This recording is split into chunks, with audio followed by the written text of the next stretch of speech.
Adelė Kanclerienė iš Skuodo rajono Lenkimų. Dirbu Lenkimuose bendruomenės slaugytoja, laisvalaikiu mezgu. Dažniausiai mezgu kojines, žiūrėdama televizijos laidas, o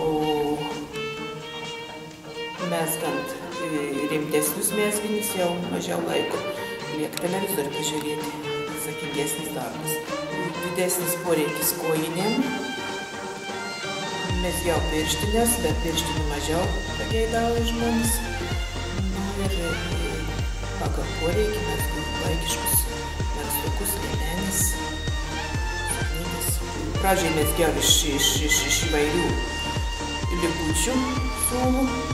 Vėliau pradėjau macherus mezginius megzti, kojines iš macherus, o dabar daugiausiai pageidauja iš natūralios vilnos.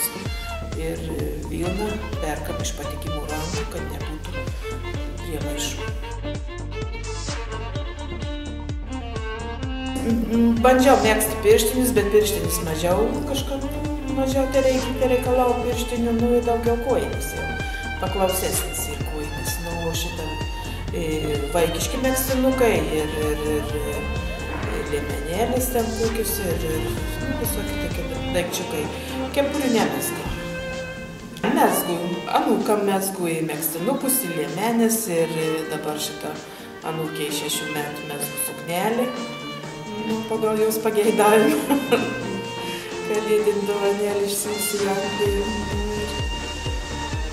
Šiaip kiek kitą mezgu, tik tai, kad pagal poreikis.